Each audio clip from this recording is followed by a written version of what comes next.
പുറപ്പാട് അധ്യായം 7. യഹോവ മോശയോട് അരുളിച്ചെയ്തത്, നോക്കൂ, ഞാൻ നിന്നെ ഫറവോന് ദൈവമാക്കിയിരിക്കുന്നു. നിന്റെ സഹോദരൻ അഹരോൻ നിനക്ക് പ്രവാചകനായിരിക്കും. ഞാൻ നിന്നോട് കൽപ്പിക്കുന്നതൊക്കെയും നീ പറയണം. നിന്റെ സഹോദരനായ അഹരോൻ ഇസ്രായേൽ മക്കളെ തൻ്റെ ദേശത്തു നിന്നും വിട്ടയപ്പാൻ ഫറവോനോട് പറയണം. എന്നാൽ ഞാൻ ഫറവോൻ്റെ ഹൃദയം കഠിനമാക്കും. മിസ്രയീം ദേശത്ത് എൻ്റെ അടയാളങ്ങളും അത്ഭുതങ്ങളും പെരുക്കും. ഫറവോൻ നിങ്ങളുടെ വാക്ക് കേൾക്കയില്ല. ഞാൻ മിസ്രയീമിന്മേൽ എൻ്റെ കൈവച്ച് വലിയ ശിക്ഷാവിധികളാൽ എൻ്റെ ഗണങ്ങളെ, എൻ്റെ ജനമായ ഇസ്രായേൽ മക്കളെ തന്നെ മിസ്രയീം ദേശത്തു നിന്നും പുറപ്പെടുവിക്കും. അങ്ങനെ ഞാൻ എൻ്റെ കൈ മിസ്രയീമിന്മേൽ നീട്ടി ഇസ്രായേൽ മക്കളെ അവരുടെ ഇടയിൽ നിന്നും പുറപ്പെടുവിക്കുമ്പോൾ ഞാൻ യഹോവ എന്ന് മിസ്രയീമ്യർ അറിയും. മോശയും അഹരോനും യഹോവ തങ്ങളോട് കൽപ്പിച്ചതുപോലെ ചെയ്തു. അവർ അങ്ങനെ തന്നെ ചെയ്തു. അവർ ഫറവോനോട് സംസാരിച്ച കാലത്ത് മോശയ്ക്ക് 80 വയസ്സും അഹരോന് 83 വയസ്സും ആയിരുന്നു. യഹോവ മോശയോടും അഹരോനോടും, ഫറവോൻ നിങ്ങളോട് ഒരത്ഭുതം കാണിപ്പീൻ എന്ന് പറഞ്ഞാൽ നീ അഹരോനോട് നിന്റെ വടിയെടുത്ത് ഫറവോൻ്റെ മുൻപാകെ നിലത്തിടുക എന്ന് പറയണം. അത് ഒരു സർപ്പമായി തീരും എന്ന് കൽപ്പിച്ചു. അങ്ങനെ മോശയും അഹരോനും ഫറവോൻ്റെ അടുക്കൽ ചെന്ന് യഹോവ തങ്ങളോട് കൽപ്പിച്ചതുപോലെ ചെയ്തു. അഹരോൻ തൻ്റെ വടി ഫറവോൻ്റെയും അവൻ്റെ ഭൃത്യന്മാരുടെയും മുൻപാകെ നിലത്തിട്ടു. അത് സർപ്പമായി തീർന്നു. അപ്പോൾ ഫറവോൻ വിദ്വാൻമാരെയും ശുദ്രക്കാരെയും വിളിപ്പിച്ചു. മിസ്രയീമ്യ മന്ത്രവാദികളായ ഇവരും തങ്ങളുടെ മന്ത്രവാദത്താൽ അതുപോലെ ചെയ്തു. അവർ ഓരോരുത്തൻ താന്താൻ്റെ വടി നിലത്തിട്ടു. അവയും സർപ്പങ്ങളായി തീർന്നു. എന്നാൽ അഹരോൻ്റെ വടി അവരുടെ വടികളെ വിഴുങ്ങിക്കളഞ്ഞു. ഫറവോൻ്റെ ഹൃദയമോ യഹോവ അരുളിച്ചെയ്തതുപോലെ കഠിനപ്പെട്ടു. അവൻ അവരെ ശ്രദ്ധിച്ചതുമില്ല. അപ്പോൾ യഹോവ മോശയോട് അരുളിച്ചെയ്തത്, ഫറവോൻ്റെ ഹൃദയം കഠിനപ്പെട്ടിരിക്കുന്നു. ജനത്തെ വിട്ടയപ്പാൻ അവന് മനസ്സില്ല. രാവിലെ നീ ഫറവോൻ്റെ അടുക്കൽ ചെല്ലുക. അവൻ വെള്ളത്തിൻ്റെ അടുക്കൽ ഇറങ്ങിവരും. നീ അവനെ കാൺമാൻ നദീതീരത്ത് നിൽക്കണം. സർപ്പമായി തീർന്ന വടിയും കയ്യിൽ എടുത്തുകൊള്ളേണം.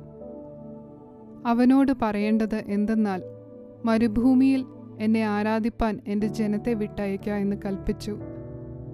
എബ്രായരുടെ ദൈവമായ യഹോവ എന്നെ നിന്റെ അടുക്കൽ അയച്ചു. നീയോ ഇതുവരെ കേട്ടില്ല. ഞാൻ യഹോവ എന്ന് നീ ഇതിനാൽ അറിയും എന്നിങ്ങനെ യഹോവ കൽപ്പിക്കുന്നു. ഇതാ, എൻ്റെ കയ്യിലുള്ള വടി കൊണ്ട് ഞാൻ നദിയിലെ വെള്ളത്തിൽ അടിക്കും. അത് രക്തമായി തീരും. നദിയിലെ മത്സ്യം ചാകും. നദി നാറും. നദിയിലെ വെള്ളം കുടിപ്പാൻ മിസ്രയീമ്യർക്ക് അറുപ്പ് തോന്നും.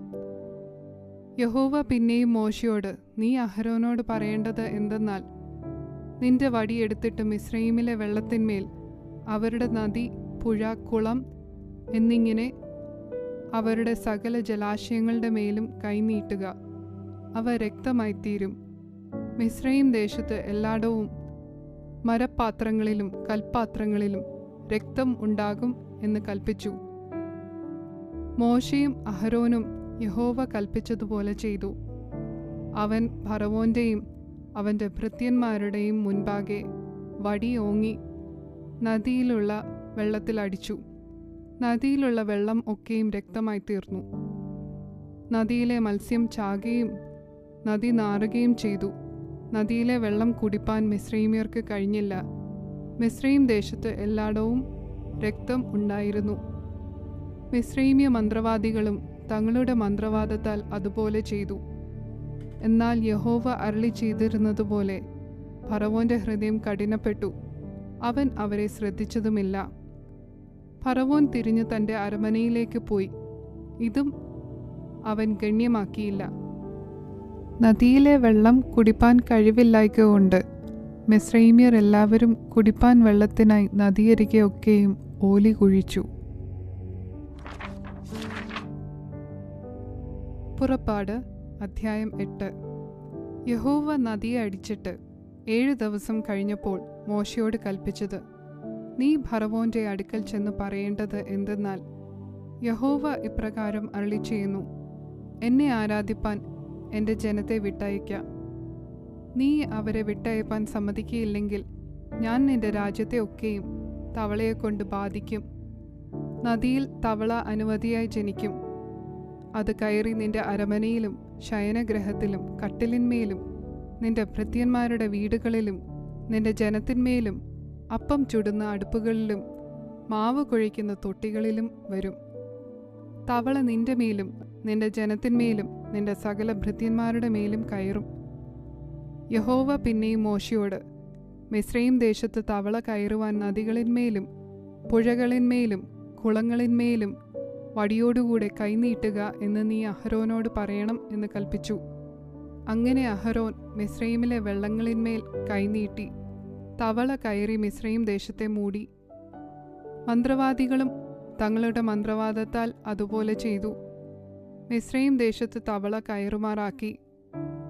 എന്നാറെ ഫറവോൻ മോശയെയും അഹരോനെയും വിളിപ്പിച്ചു, തവള എന്നെയും എൻ്റെ ജനത്തെയും വിട്ട് നീങ്ങുമാറാകേണ്ടതിന് യഹോവയോട് പ്രാർത്ഥിപ്പീൻ, എന്നാൽ യഹോവയ്ക്ക് യാഗം കഴിപ്പാൻ ഞാൻ ജനത്തെ വിട്ടയക്കാം എന്ന് പറഞ്ഞു.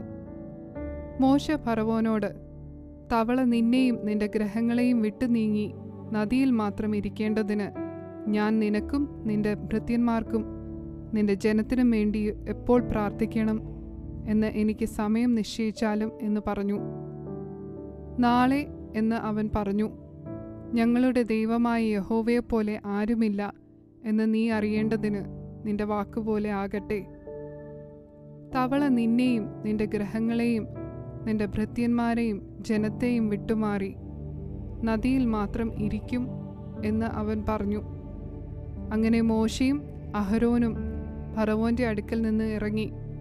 ഫറവോന്റെ മേൽ വരുത്തിയ തവള നിമിത്തം മോശ യഹോവയോട് പ്രാർത്ഥിച്ചു. മോശയുടെ പ്രാർത്ഥന പ്രകാരം യഹോവ ചെയ്തു. ഗ്രഹങ്ങളിലും മുറ്റങ്ങളിലും പറമ്പുകളിലും ഉള്ള തവള ചത്തുപോയി. അവർ അതിനെ കൂമ്പാരം കൂമ്പാരമായി കൂട്ടി ദേശം നാറുകയും ചെയ്തു. എന്നാൽ സ്വൈര്യം വന്നു എന്ന് ഫറവോൻ കണ്ടാറെ യഹോവ അരുളി ചെയ്തിരുന്നതുപോലെ അവൻ തന്റെ ഹൃദയത്തെ കഠിനമാക്കി അവരെ ശ്രദ്ധിച്ചതുമില്ല.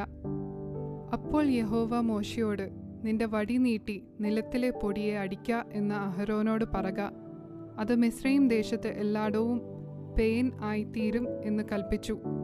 അവർ അങ്ങനെ ചെയ്തു. അഹരോൻ വടിയോടുകൂടെ കൈനീട്ടി നിലത്തിലെ പൊടിയെ അടിച്ചു. അത് മനുഷ്യരുടെ മേലും മൃഗങ്ങളിന്മേലും പേൻ ആയിത്തീർന്നു. മിസ്രയീം ദേശത്തെങ്ങും നിലത്തിലെ പൊടിയെല്ലാം പേൻ ആയിത്തീർന്നു. മന്ത്രവാദികളും തങ്ങളുടെ മന്ത്രവാദത്താൽ പേൻ ഉളവാക്കുവാൻ അതുപോലെ ചെയ്തു. അവർക്ക് കഴിഞ്ഞില്ല താനും. മനുഷ്യരുടെയും മൃഗങ്ങളുടെയും മേൽ പേൻ ഉളവായതുകൊണ്ട് മന്ത്രവാദികൾ ഫറവോനോട്, ഇത് ദൈവത്തിൻ്റെ വിരലാകുന്നു എന്ന് പറഞ്ഞു. എന്നാൽ യഹോവ അരുളി ചെയ്തിരുന്നതുപോലെ ഫറവോന്റെ ഹൃദയം കഠിനപ്പെട്ടു. അവൻ അവരെ ശ്രദ്ധിച്ചതുമില്ല. പിന്നെ യഹോവ മോശയോട് കൽപ്പിച്ചത്, നീ നാളെ നന്നാ രാവിലെ എഴുന്നേറ്റ് ഫറവോന്റെ മുൻപാകെ നിൽക്ക. അവൻ വെള്ളത്തിൻ്റെ അടുക്കൽ വരും. നീ അവനോട് പറയേണ്ടത് എന്തെന്നാൽ, യഹോവ ഇപ്രകാരം അരുളി ചെയ്യുന്നു, എന്നെ ആരാധിപ്പാൻ എൻ്റെ ജനത്തെ വിട്ടയക്ക. നീ എൻ്റെ ജനത്തെ വിട്ടയക്കയില്ല എങ്കിൽ ഞാൻ നിന്റെ മേലും നിന്റെ ഭൃത്യന്മാരുടെ മേലും നിന്റെ ജനത്തിന്മേലും നിന്റെ ഗ്രഹങ്ങളിലും നായീച്ചയെ അയക്കും. മിസ്രയീമ്യരുടെ വീടുകളും അവർ പാർക്കുന്ന ദേശവും നായീച്ച കൊണ്ട് നിറയും. ഭൂമിയിൽ ഞാൻ തന്നെ യഹോവ എന്ന് നീ അറിയേണ്ടതിന് എൻ്റെ ജനം പാർക്കുന്ന ഗോഷ്യൻ ദേശത്തെ അന്ന് ഞാൻ നായീച്ച വരാതെ വേർതിരിക്കും. എൻ്റെ ജനത്തിനും നിന്റെ ജനത്തിനും മധ്യേ ഞാൻ ഒരു വ്യത്യാസം വയ്ക്കും. നാളെ ഈ അടയാളം ഉണ്ടാകും. യഹോവ അങ്ങനെ തന്നെ ചെയ്തു. അനവധി നായീച്ച ഫറവോന്റെ അരമനയിലും അവൻ്റെ ഭൃത്യന്മാരുടെ വീടുകളിലും മിസ്രയീം ദേശത്ത് എല്ലായിടവും വന്നു. നായീച്ചയാൽ ദേശം നശിച്ചു. അപ്പോൾ ഫറവോൻ മോശയെയും അഹരോനെയും വിളിച്ചു, നിങ്ങൾ പോയി ദേശത്ത് വെച്ച് തന്നെ നിങ്ങളുടെ ദൈവത്തിന് യാഗം കഴിപ്പീൻ എന്ന് പറഞ്ഞു. അതിന് മോശെ, അങ്ങനെ ചെയ്തുകൂടാ. മിസ്രയീമ്യർക്ക് അറുപ്പായുള്ളത് ഞങ്ങളുടെ ദൈവമായ യഹോവയ്ക്ക് യാഗം കഴിക്കേണ്ടി വരുമല്ലോ. മിസ്രയീമ്യർക്ക് അറുപ്പായുള്ളത് അവർ കാണെ ഞങ്ങൾ യാഗം കഴിച്ചാൽ അവർ ഞങ്ങളെ കല്ലെറിയുകയില്ലയോ? ഞങ്ങളുടെ ദൈവമായ യഹോവ ഞങ്ങളോട് കൽപ്പിച്ചതുപോലെ ഞങ്ങൾ 3 ദിവസത്തെ വഴി ദൂരം മരുഭൂമിയിൽ പോയി അവന് യാഗം കഴിക്കണം എന്ന് പറഞ്ഞു. അപ്പോൾ ഫറവോൻ, നിങ്ങളുടെ ദൈവമായ യഹോവയ്ക്ക് മരുഭൂമിയിൽ വെച്ച് യാഗം കഴിക്കേണ്ടതിന് നിങ്ങളെ വിട്ടയക്കാം. അതിദൂരത്ത് മാത്രം പോകരുത്, എനിക്ക് വേണ്ടി പ്രാർത്ഥിപ്പീൻ എന്ന് പറഞ്ഞു. അതിന് മോശെ, ഞാൻ നിന്റെ അടുക്കൽ നിന്ന് പുറപ്പെട്ട് യഹോവയോട് പ്രാർത്ഥിക്കും. നാളെ നായീച്ച ഫറവോനെയും ഭൃത്യന്മാരെയും ജനത്തെയും വിട്ട് നീങ്ങിപ്പോകും. എങ്കിലും യഹോവയ്ക്ക് യാഗം കഴിപ്പാൻ ജനത്തെ വിട്ടയക്കാതിരുന്നതിനാൽ ഫറവോൻ ഇനി ചതവ് ചെയ്യരുത് എന്ന് പറഞ്ഞു.